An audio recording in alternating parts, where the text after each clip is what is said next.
Morning, everybody. We're just going to take a minute to let people into the room. I hope everybody is doing well this holiday season.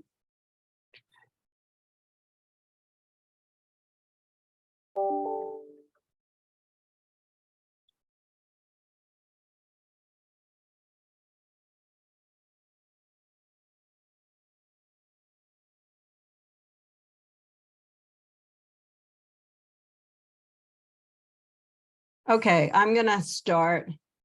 So this webinar is called Publish and Perish, or Be Revived Through a Media Bargaining Code. And what we'd like to do today is begin by discussing the Australian experience, and then we'll move to what's happening in the United States. Then we'll move to an understanding of the process, its implications for trade. Is it equitable? Multiple perspectives of equity. We are missing one panelist, but hopefully she'll be able to join soon. So my name is Susan Aaronson, and I direct the Digital Trade and Data Governance Hub, where we map the governance of data around the world and train policymakers and the public on data-driven change and data governance. Before I introduce our speaker, I'd like to thank our partners in this endeavor, which include Minderoo Foundation, ICDC, CG, Center for International Governance Innovation in Canada, and various GW institutes. Okay, so I'll begin by introducing our speakers this morning. Our first speaker is Emma McDonald, who directs government relations at the Minderoo Foundation, which is one of the world's leading foundations for technology-driven change, such as AI. Our next speaker is Danielle Coffey, who's the Executive Director and General Counsel of the News Media Alliance. And then we have Jonathan McHale, who is a Vice President at the Computer and Communications Industry Association. So what I've asked them to do is to speak for about 6 minutes each, presenting various perspectives. And then I'll ask them a couple of questions, and we welcome your questions, which, if you don't mind, please put in the Q&A. So we'll begin with Emma McDonald. Emma, good morning, and thank you so much for joining us, because for Emma's in Perth, and it's really early in the morning. Thank you, Susan, and thank you everyone for joining. Yes, I'm in Perth. I'm usually based in Sydney, but I'm in Perth tonight, and it's nice to be here. So thank you. I guess I'll start by giving a little bit of history about how Australia came to introduce the News Media Bargaining Code. And I think it's a similar story for a lot of countries like the US, Canada, and New Zealand and European countries, in that we had been seeing the media industry disrupted dramatically over the past decade or so by digital media businesses, or new businesses that had started to impact the revenue of media businesses in Australia. And so as a consequence of that, there'd been several attempts to try and redress the balance through various media reforms that culminated in a series of reforms in 2017 that weren't anything to do with digital platforms per se, but led to a Senate inquiry into the impact that digital platforms were having on the media industry.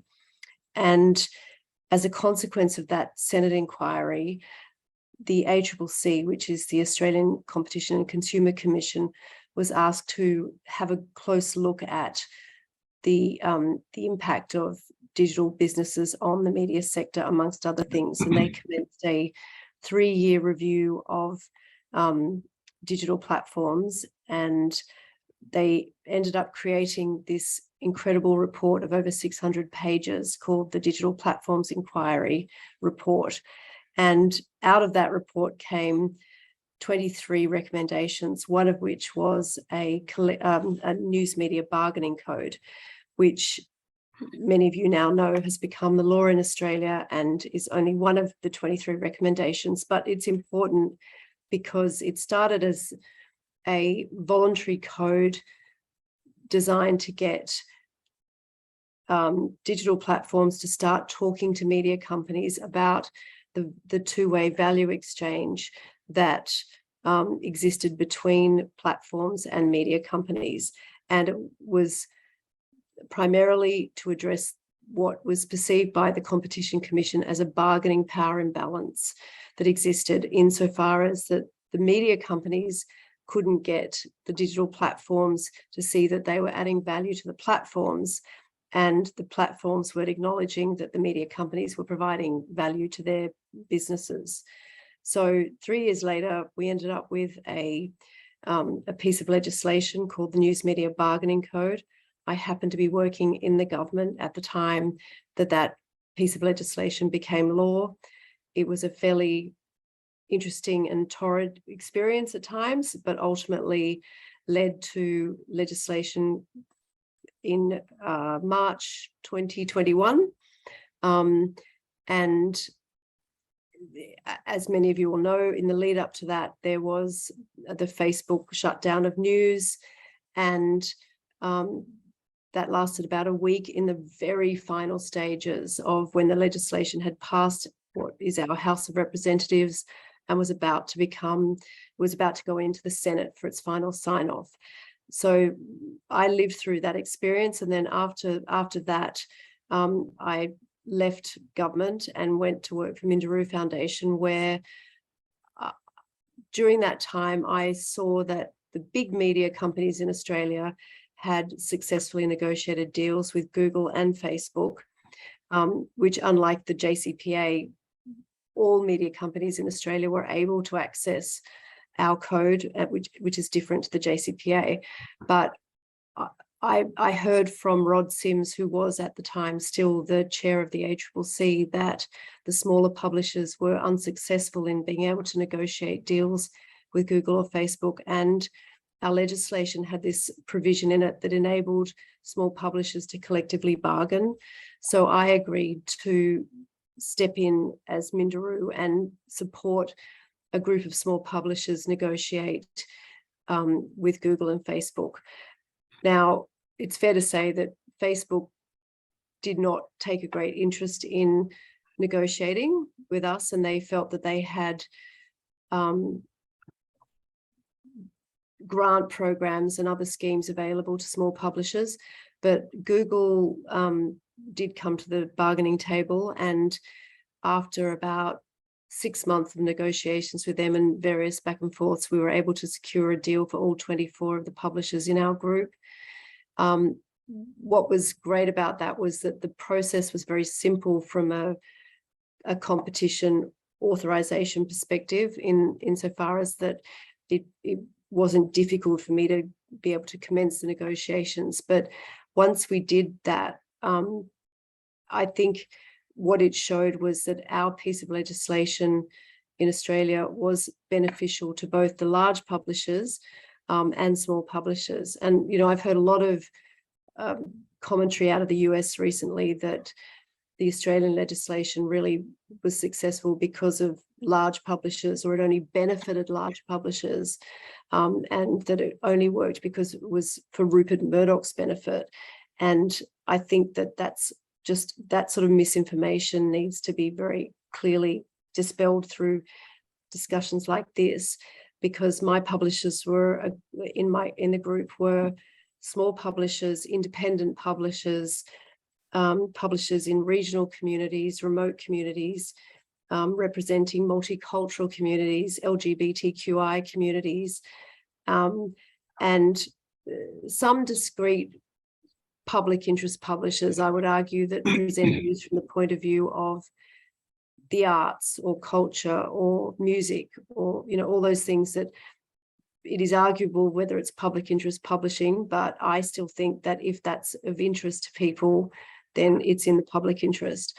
And ultimately, getting those 24 publishers a deal, and the other group that successfully did that was the Country Press Association, which, you know, I take my hat off to the person who negotiated on behalf of the 180 in that group, of which I'm not entirely sure how many got deals, but our code was successful for small and large publishers, and I think it worked, and I think I'm disappointed of where the JCPA has got to, and I hope that it does succeed. And Danielle, keep fighting the good fight. But I'm actually more concerned about the podcasts and press reports I'm hearing that suggests that our code was a tax or a way of addressing other issues, and that is absolutely not true. It is important for the diversity and sustainability of public interest publishing, and as I said, it's a competition policy issue, not a tax issue, and that's something that really bugs me, that I'm hearing that it seems like it's a tax, and it's absolutely not that. And I've had numerous messages from publishers of all sizes in my group telling me how it's been incredibly beneficial to their businesses. It will either save them, sustain them, or support their development and growth in the future. And I think we all deserve, in democratic, environments that we live in, to have media diversity, and we have a fairly concentrated media in Australia, and this has been very good for small and large publishers. So I'll leave it there. Thank you. That was wonderful. Thank you so much, especially so early in the morning. Danielle, look forward to hearing from you. Yes, thank you for having me. And I've enjoyed working with both Emma and Jonathan in his previous capacity. So I enjoy having this conversation, because I think it's so important to, not just our industry and, a free press in the US and around the world, but also to society. And I think, even in Jonathan's previous public service role, he would, agree that, consumers, readers, citizens, and an informed citizenry is of utmost importance. And that's the end goal here, because right now we have a situation where the proliferation of misinformation and, the lack of quality information, it directly results from the lack of quality sources of information. And that's because we don't have the revenue in order to reinvest in those sources at the community, local, national level, to be able to have vetted, verified based information. And that's because the tech platforms reap all that benefit and do not return it back to those who create it. And that's a fact. 70% of our traffic, referral traffic, comes from Google and Facebook. 65% of readers don't leave Google and Facebook. So that revenue and the data from reading that content on the platform stays within that platforms by design. That's why it's anti-competitive, and you have a competition law case in the first place. It's why it's in the courts, because it is by design and it's deliberate, which can't blame them. They're a company, they want to make money, but the harm to society here is so great that the government has stepped in. They saw what happened in Europe and Australia, and have been fighting for, previously this started in a Republican Congress and a Republican Senate and House. And then it got stronger because there was growing support for something to work, not just a statement, not just an attempt, but after seeing what the platforms did and how much they actually resisted it. In Europe and Australia, we learned our lesson. So we know that there can't be, that there has to be strength behind the law to be able to make sure it works, to make sure that it accomplishes its goal, and that news publishers get paid and broadcasters get paid. It's a massive lobbying effort from the tech platforms. And that's what we just saw last week. And, for years, and other countries have seen it for years. So this is nothing new, but it is particularly effective when it's on their home turf here in the US. I will say that they have the home court advantage because they have so many resources, associations, consumer interest groups, so on and so forth. And then the threats came in, which we've seen before, that they would remove news from the platform. So this is their playbook, and we're used to it, but hopefully, journalism, society, democracy will prevail. So what Emma just mentioned, a lot of the scare tactics, I hate to laugh, but some of them are so silly. The internet will break has continued, that it's a tax, that it's a link tax, that all of the same talking points are reused, just like the Facebook threat to take down news. So that's nothing new. And then the one that's particularly effective, although similarly false, is that it will require, the newest one is that scare tactic is that it will require the platforms to display extreme content. That's the newest scare tactic, that it will require them to display extreme content. I don't know if everyone saw, but back in September, there was a markup. It was a markup. It's just when the committee votes on the bill. And what was implicit, because all you could pay for in the bill is accessed, it actually did not require any display of content. So it already didn't do what was purported to be done. There was an amendment, if ever anybody remembers, by Senator Ted Cruz. Ironically, it addressed this very claim that the platforms were forced to display extreme content.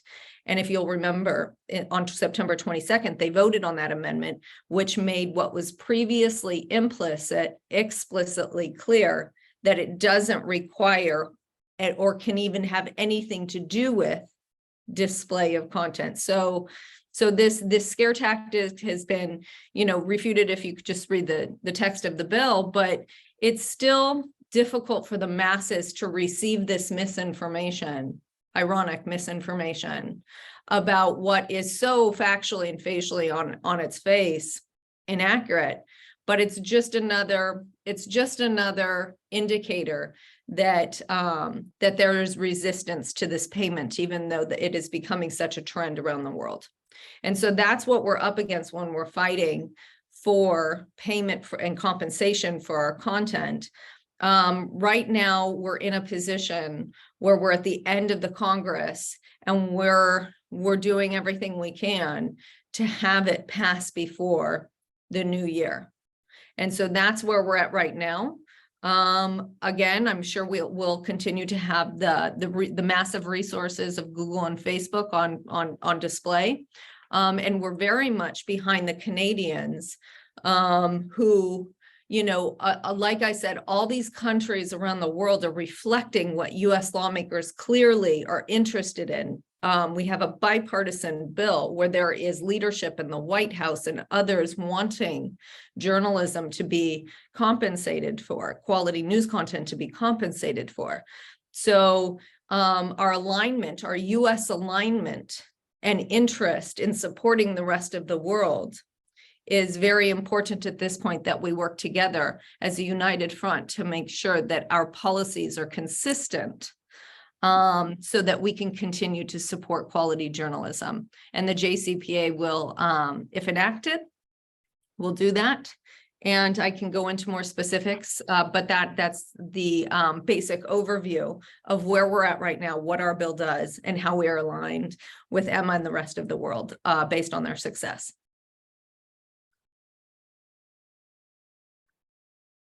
Thank you very much, Danielle. Jonathan? Thank you, Susan, for organizing this very important issue. CCIA, as if folks don't know, we're a nonprofit organization representing a wide range of technology, computer, telecommunication companies. Our mission is open networks, open systems, and full and fair competition.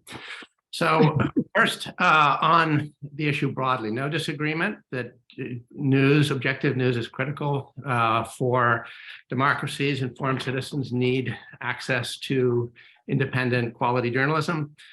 No question, no disagreement that the internet has disrupted the traditional business model that news has functioned on over the years.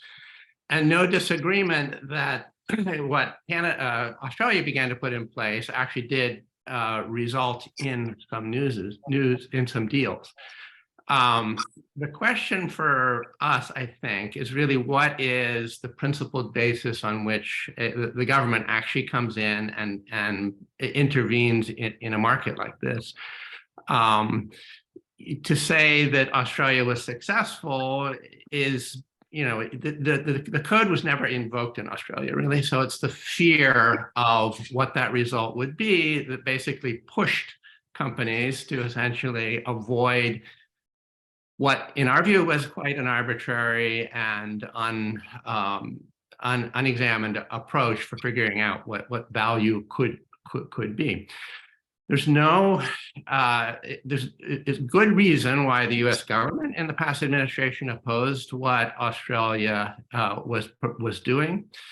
It's no surprise that even now the Office of the U.S. Trade Representative, my former agency, last month also weighed in, expressing concerns about what Canada is doing. And there's no surprise that there's dozens of organizations, and it's not just big tech, weighing in opposing the JCPA. I mean, from the ACLU, the Electronic Freedom Foundation, Public Knowledge, even some of the trade unions, some of the Communication Workers Association. So again, what is the primary issue for us is what we believe is a false premise that there is a basis for asserting that there is not a reasonable exchange of value between news and tech companies.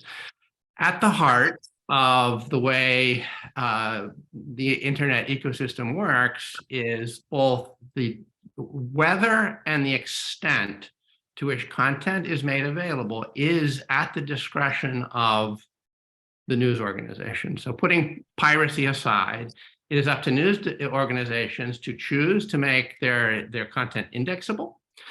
And if, for example, they choose to create a Facebook page for a newspaper, that's their choice. So the notion that there's a bargaining imbalance when most of these decisions are in the hands of the newspapers themselves doesn't really make sense.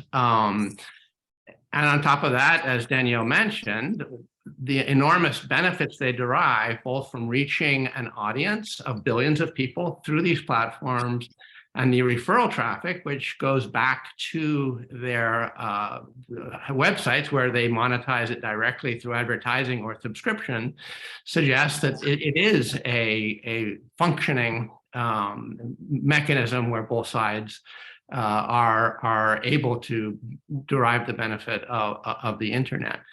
The trade issues come in when we see that in other countries, and it's very easy for the Canadians or the Australians to look for US companies as a source of revenue because there's no harm there in terms of a domestic audience. You look at these markets, I think it was said that yes, some of the beneficiaries are the small companies, but a company like Murdoch, like News Corp, it basically controls 57% of print publications in Australia by circulation. It's a very concentrated market, and the notion that these very concentrated entities need government help to be able to negotiate with a platform which is providing them benefit in the first place just doesn't make sense. You look at Canada, also highly concentrated. The big newspaper there, group, Post Media, one company, it controls 57% of the, I'm not sure I got that figure correct. No. Anyways, a very high percentage of the dailies are controlled by a company which is owned by a hedge fund in New Jersey.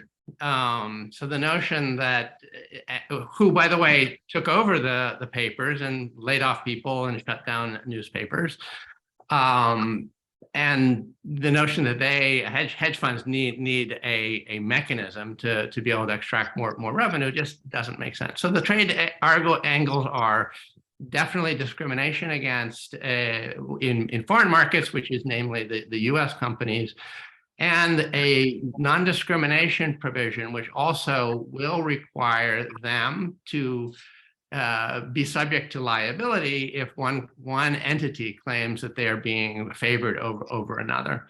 That raises all sorts of trade issues in the US. It raises different issues, some constitutional and other issues. But I think there's a good reason why there's a lot of opposition, at least in the US, to this. And In foreign markets, you don't see it because, of course, it's very easy just to pick on a couple of American companies. I'll leave it there. Thanks. Thank you, Jonathan. Before I ask a question or two, I really want to encourage the audience to ask questions. So if you don't mind putting them in the Q&A, I don't see any yet, and this is for you. So these people are experts, and this is your opportunity to interact with them. So I'll begin first. I guess where I'm confused is, as I wrote to you before, what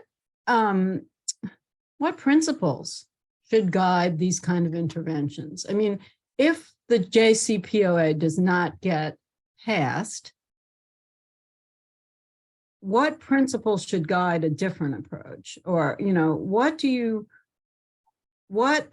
I'm trying to see if there's areas in common. I mean, everybody agrees we have to find ways to maintain the news media. What other principles do you see are important? I just want to see if there is common ground on that, because that I did hear that, I think. So oh, sorry, go ahead. No, you go, you go.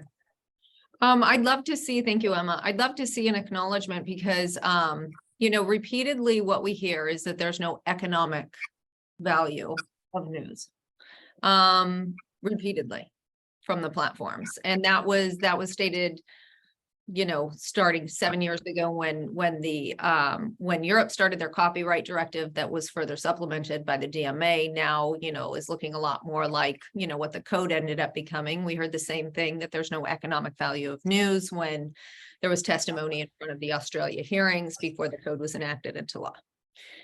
And we're in a situation now where around the world, a marketplace is being set that recognizes and acknowledges and is being demonstrated by the platforms itself, so that there is economic value in news because payments are being made inside and outside of laws. I would love for a baseline to start that conversation when you're having any negotiation or conversation with anyone in life. Really, you want to get a baseline where you have a common understanding of this is where we're going to start, and then from there you can decide, in this case, what that value is, what that market value is. But I still haven't really seen the platforms, despite these payments that they going on at the same time, acknowledge that there is that economic value so that we can get on with it, so that we can start dealing with each other in a way that recognizes, like other valuable content, especially in our space, because of the misinformation and because I would hope that people wouldn't argue our societal value, but certainly the economic value. Microsoft said MSN is homepage of Bing for a reason. It attracts users and engagement and therefore data and therefore money. And so that would be a great baseline to start from, that there is this economic value. So then we can go on and determine what that value is. And I still see that resistance. So a principle that acknowledged that reality would be where I would love to start. Didn't you say that, Jonathan? I thought you said began with that. Let me try and see if we can build the conversation out. I don't think anyone is suggesting that news doesn't have value. I don't think anyone is suggesting that having deals between platforms and news organizations is a good idea. It's a great idea. The platforms have a lot of analytics and expertise in the digital space that they can work with news organizations to enhance their product, and they're doing that. I mean, Canada alone, there's, I think, been 100 deals that Google has struck with various news organizations. The question is how do you determine where it's mutually beneficial?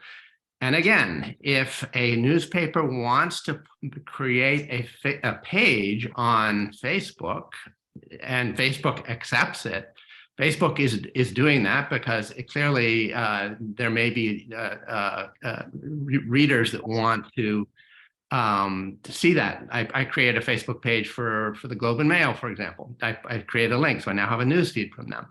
When I want to read a story, it sends me back directly to that company and they monetize or get a subscription there. So no one is saying that the news isn't valuable. The question is, how do you determine a mechanism whereby you can actually enhance the value on both sides? And so what would a news company do? The one thing they have is they have the ability to paywall and they have the ability to restrict. They can offer unique content, unavailable content to users, and there can be a mechanism for doing that. If you look at something like Apple News on their that they've offer on iPhones, that's what they've done, right? They've created a curated place where there are clear. I don't know the details, but I assume that there's monetary exchanges, and the premise is they're trying to attract people, and you buy a subscription, and Apple helps promote it, and then there's an ability to monetize it after the fact. That's a fine model.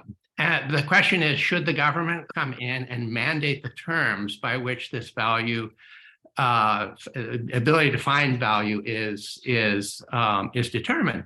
And both what Australia has done, if the code were to be invoked, and what Canada is doing, is clearly prejudicial. It's clearly weighed on the part of trying to enhance the power of many of these companies who are already quite powerful. You know, they have very high market shares in their respective markets, and the idea that the government needs to come in and add an additional layer of coercion to a bargaining just doesn't make sense.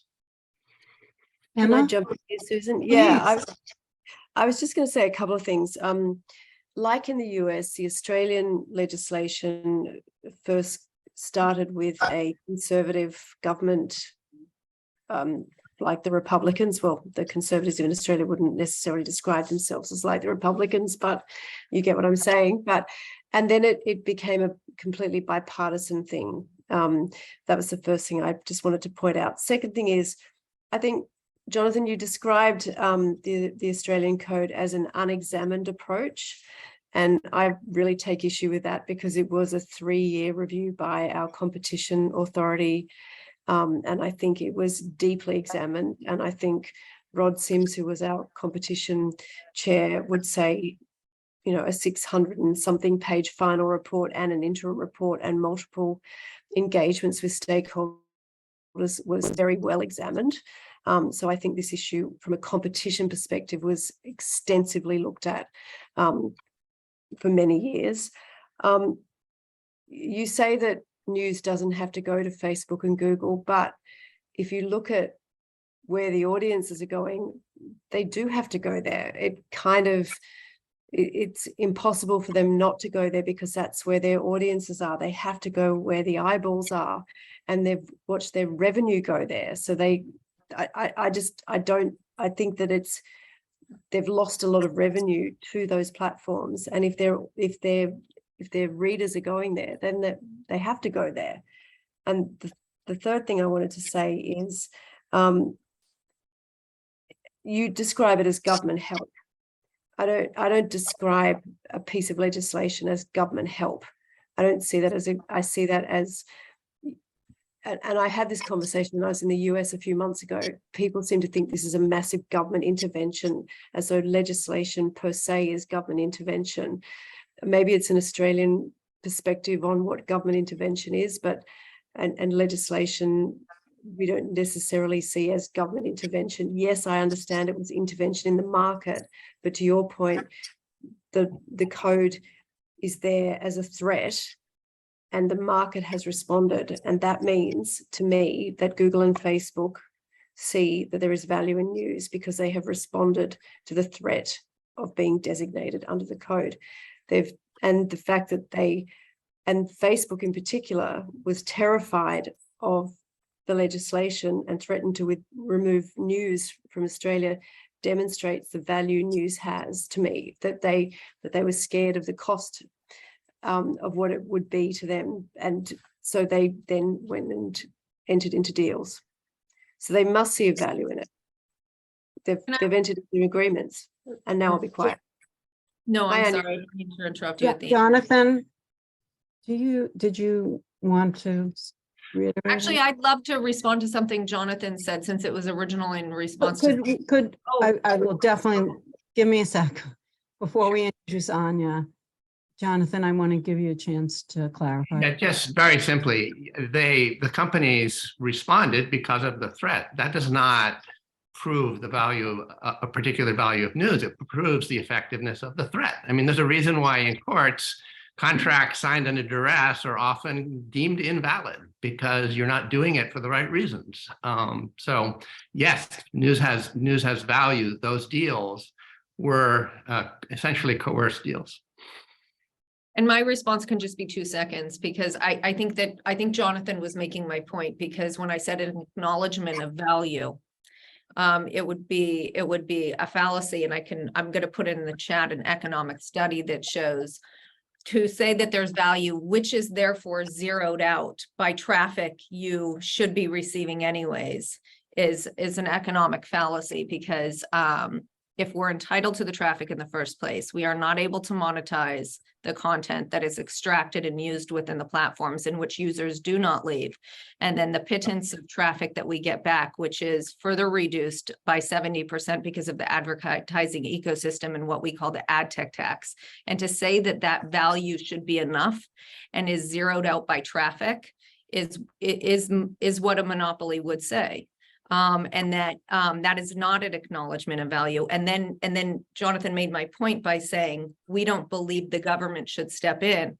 And I think because of what we just said is exactly why the government needs to step in, because there is a broken marketplace and because the platforms will not acknowledge that value by saying that it's zeroed out. In fact, in Australia, I believe that they said we should be paying them. Okay, thank you. Did you want to respond, Jonathan?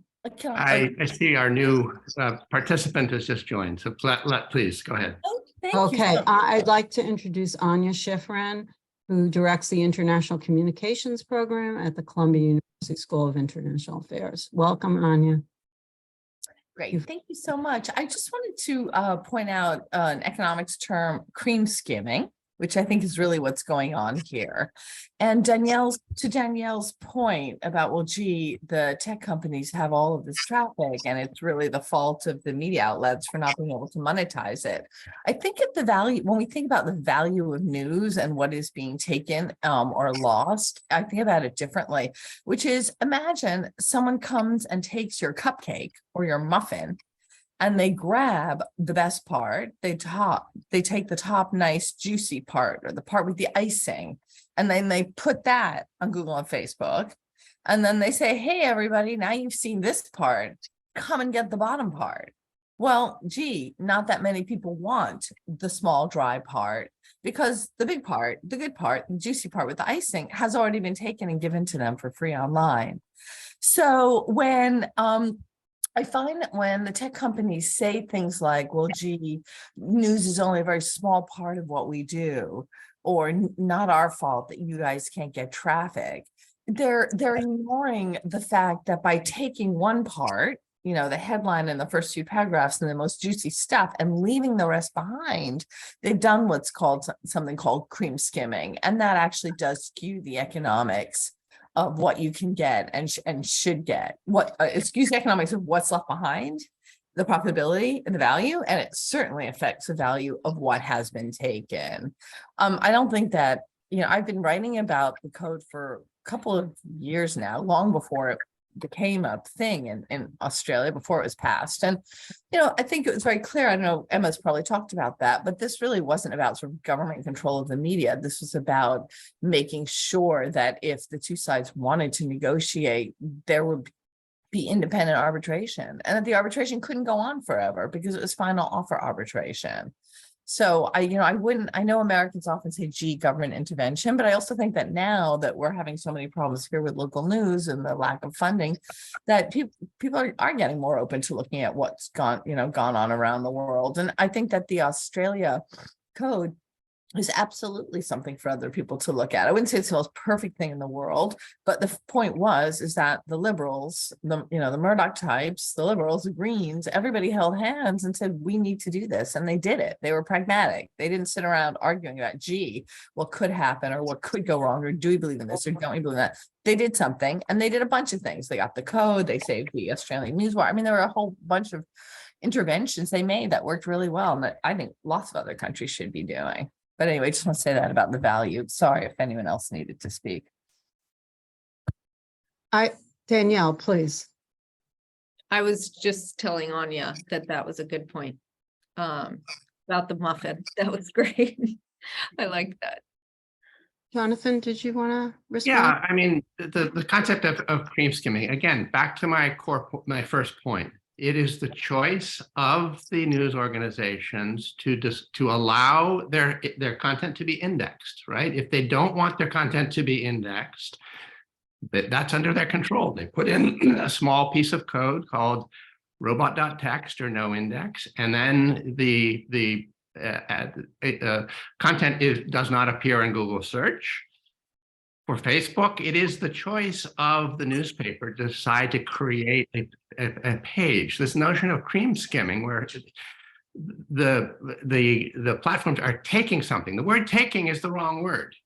The news organizations are offering the ability to be indexed, and they are offering their content on the platform. It's not the platforms taking it. And through indexing, they get referral traffic. If you're interested in a story, you click on it, you go right back to the home source. Same thing on Facebook. They can link you back to the page of the underlying news company. So the concept of cream skimming, I think, is not correct. It's the choice of the newspapers, news organizations to use these platforms.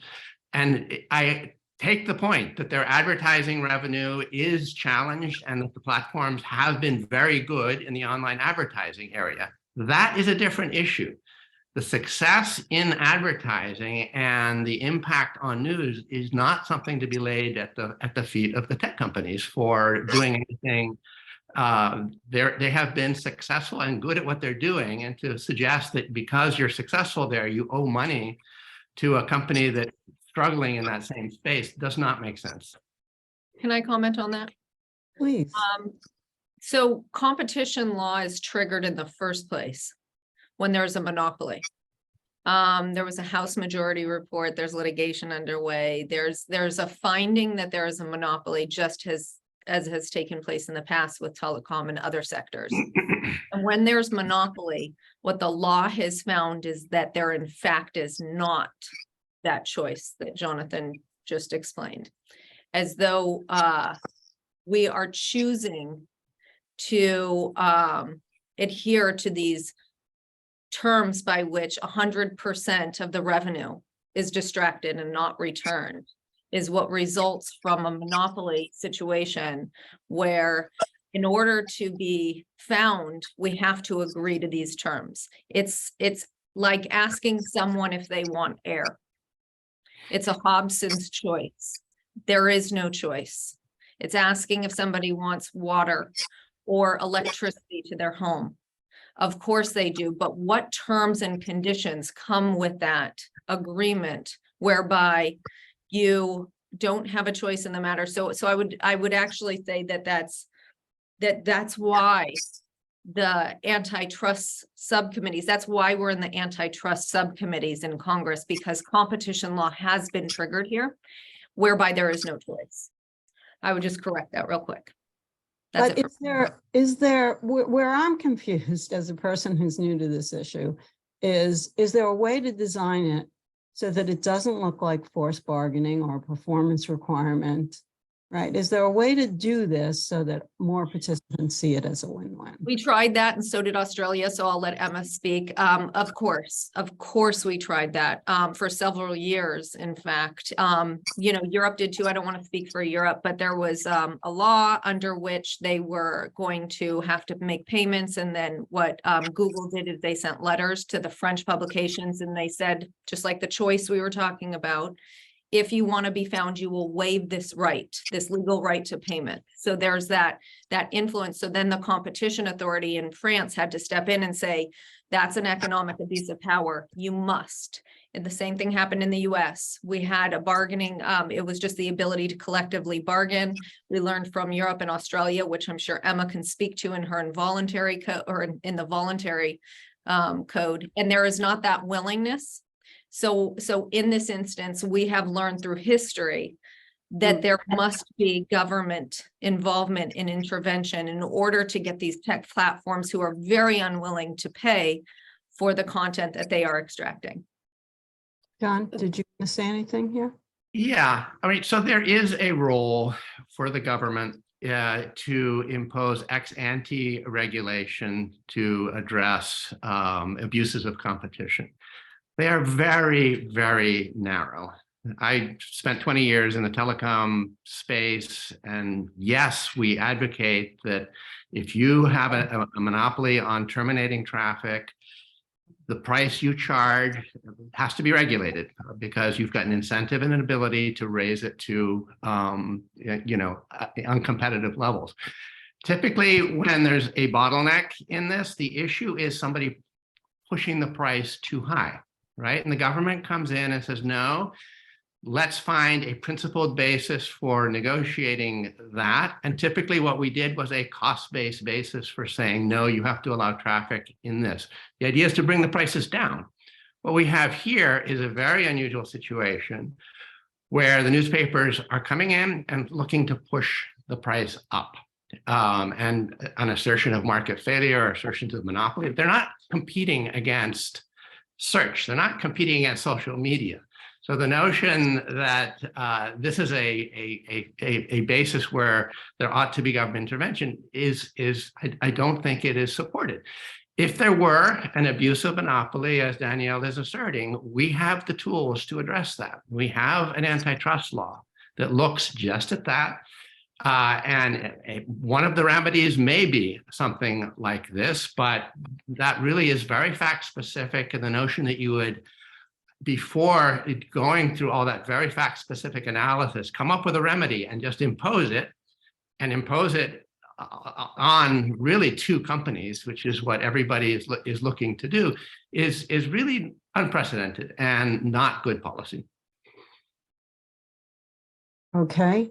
Emma, were you going to add something? Yeah, I was just going to back up what Danielle was saying, which is that in Australia, we started with a voluntary code and there was just no movement or not enough movement within the time frame that was expected by government to get the platforms. And yes, you're right, Jonathan, two have been identified at this point, but I would say that's the beginning of the discussion, absolutely nowhere near the end of the discussion about platforms. And I would hate you to think we're characterizing this through the prism of literally two platforms. It's just that there are two at the moment. They're front of mind and a part of this discussion and debate in Australia. But there's certainly a Treasury review that's come out recently saying that the government should be looking more broadly at which platforms could be caught or, subject to the code. But we started with a voluntary bargaining code, and Google and Facebook didn't participate in what I would consider to be meaningful engagement with the publishers. Yes, they did do deals with some of the bigger ones, but that was only after it became the threat of a mandatory code, or when it actually became a mandatory code. The voluntary process did not work in terms of getting them to the table. And even the mandatory code didn't get them to the table when it came to smaller and independent publishers. So yes, of course, we would love to see those debates, but those agreements done, but it wasn't happening. It simply wasn't happening. We have two questions, which we really need to get to. So the first question asks about the trade implications if Canada were to adopt a policy similar to that, let's say, of the Australian bargaining code. And so is there a threat of potential trade retaliation? John, I think that one's for you. Sure. Well, as I mentioned, November 30th, the head of our trade office did raise concerns. Don't know the legal analysis that has gone on over at USTR, but there are actually three trade rules that are relevant. One is a national treatment rule. You're treating Google different than other platforms in Canada. You're treating them different than some of the foreign platforms. You focused on a couple specific platforms, and the government may assert that these are because they're big, but that typically is often a sign of an arbitrary imposition of an obligation that is targeting a de facto nationality. And then there's a performance requirement. The result of a non-discrimination rule within the codes, both in Australia and in Canada, means if you do a deal with one, the presumption is you have to do a deal with everybody. And therefore, you are essentially being required, if you want to participate at all in the news business, in indexing or carrying a web page, you have to carry other Australian content. In the Canadian case, it's explicitly to promote Canadian news. You have to have Canadian journalists. You have to be offering news for Canadian audience. So it certainly is a nationality informed right. And having this privileged group that gets benefits as opposed to other newspapers and other platforms that don't have to do this does raise these issues of national treatment, MFN, and what we call performance requirements. Yep. But do you think the United States would pursue a trade retaliation? Just, this is your gut. No predictions. I mean, we've not seen any action in that area from this administration yet, but it is encouraging that people are looking at this a little more carefully. Does anyone else want to respond to that question? I mean, first we need to get the Canadian, first we need to get USTR on the same page as our own government.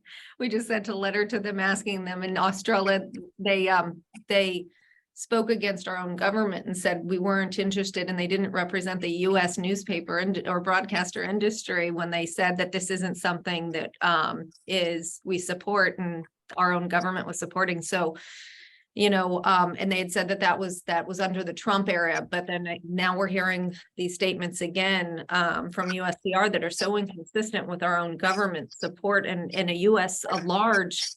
a large and significant U.S. industry's support for such a measure. So first we need to get this agency of this branch of our own government on the same page as the rest of government, and then retaliation is a separate question. So I would just add that as another data point. Susan, I'm not a trade expert at all, but I would say that Australia and the US have a free trade agreement and we have a code, so the two can coexist. So I mean, it clearly hasn't destroyed a trading relationship to have a code. Thank you for making that point. Okay, the next question, I'm going to start with Anya, since she hasn't had a chance to speak that much. So what's the next for the bill? What's your gut in the United States? Anya, you're muted. I think it just got kicked out of the defense bill, right? I mean, so from what I'm understanding, I mean, the person I really listened to is Steve Waldman. There's weekly phone calls on the status of all of this. And I was on a plane on Friday, so I missed. Who is Steve Waldman? He is running, I think he was an advisor to the FTC for a while, former journalist, but he's now running a group, which is just about to change its name, I think, which keeps up on all of the legislation in the US and the different policies. So I'm happy to introduce you. But he's been watching this very, very closely through his group. And he works a lot with people like from the American Journalism Project and National Trust for Local News, and also a lot of the outlets. So he's become a kind of really unifying force for the outlets. So he does a weekly call for people that are following the legislation. And last I heard, it sounded like it was taken out. So I don't given that we just have a few more weeks and it's all up to Schumer, I guess the prospects don't look great. From what I understand, Canada is clearly more on its way and has been having hearings. And as you know, last May, a similar bill was on Bolsonaro's desk and he was persuaded by big tech companies to drop it.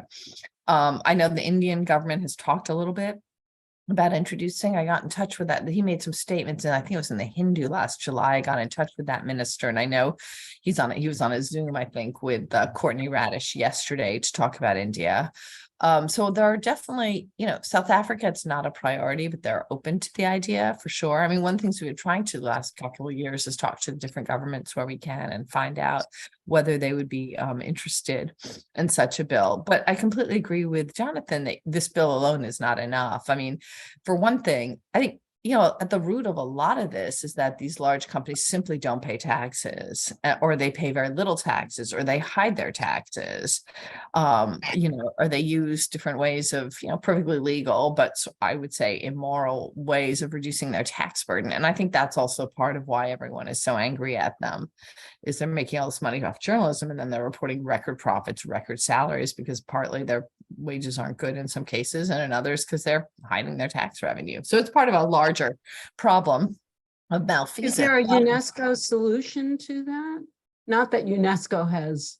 Is there a UNESCO solution? Well, I'll just finish. I'll just say that I can't even remember now. You've interrupted me and I forgot my train of thought. Is there a solution to the problem of global corporate tax avoidance?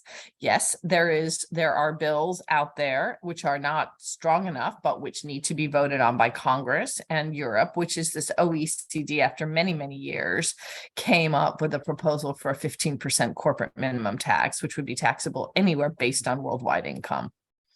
And that it's absolutely critical that gets passed. It's not nearly enough, but it needs to get passed. Yeah. So Danielle. Yeah, since we're talking about the JCPA, and I think Bill might have been asking me that question. Steve Waldman, I think Anya, he's handling the tax issue. He actually unfortunately isn't able to be active on this issue because his group represents Google, so that he has a little bit of a conflict there. But on the JCPA, as far as it moving towards the end of this Congress, it was removed from the NDAA because the platforms were effective. The NDAA, the Defense Authorization Bill, requires more Republicans than traditional bills because it's a defense measure, which is usually supported by different segments of both Democrats and Republicans. So any sort of opposition to it is going to jeopardize potential passage, which funding the military is so essential, which is why being included was attempted as a test run, so to speak, to see if it has the support that's needed in order to include it in an end of year package. So that's where we're at right now in forming the end of year package. I'm sure that the wave of the platforms who, will demonstrate what we're talking about as far as their willingness to voluntarily pay. I think that you'll see a lot of that unwillingness over the next couple of weeks, as we have seen in the last week, because there is to say that there's a resistance to this payment and that value that we were talking about is an understatement, is the understatement of the year. And we're at the end of the year, so that means a lot. Jonathan, do you want to add anything? Yeah, just a comment on the tax issue, which I thought was interesting, is our organization has supported what the OECD does. We understand that the world tax system does need updating to reflect some of these realities. But what was happening in the interim? In the interim, and it has a link to news, is we have what we call essentially a extractive and redistributive policy in many countries. So France decided they would unilaterally go after tech platforms for taxation. You have the same thing in something that's called network usage fees, where a lot of the governments have said, oh, tech companies or Netflix or Amazon Prime are making money in our country. We want them to fund the network. So it's an analogy to what's going on in the news area, where you see a pot of money and you see a successful company. Let's take it from this particular foreign group and hand it over to our local entities. Now, On the tax side, like I said, we support having this restructuring. In terms of news and what's the solution on news, tax is probably part of it. And subsidies, I don't think people necessarily disagree that there could be a value to subsidizing news. I will note that Australia subsidizes their Australian Broadcasting Corporation already to a tune of $1 billion Australian dollars, I believe. So do the Canadians with the CBC.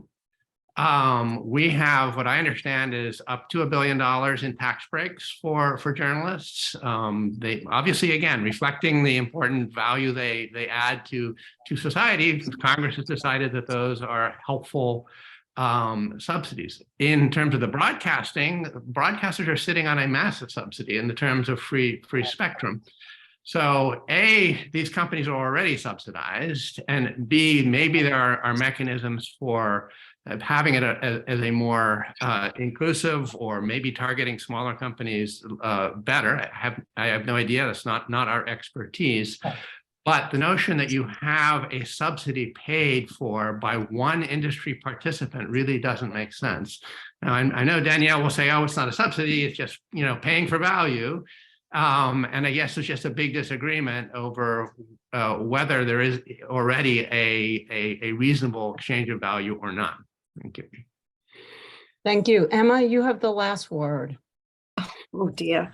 Well, the first thing I'd say is the internet is still alive and kicking in Australia. It wasn't broken by the code, and we are still all alive and can use Facebook, Google, etc. I just want to touch on the tax issue, which is this was never a tax issue in Australia, and I think that's a whole separate discussion. I appreciate it, but the code was one part of a massive solution that's needed to this situation. This was, as I said at the beginning, a competition policy solution to a monopoly and market power. And there is a massive issue with the market power of the platforms, which this addressed. But I've said it before, I'll say it again, this is the start of the conversation about preserving and supporting public interest journalism, not the end of it. And what Australia's code has done is supported public interest journalism, large and small, and that is a great thing for diversity and democracy, and we should never forget that.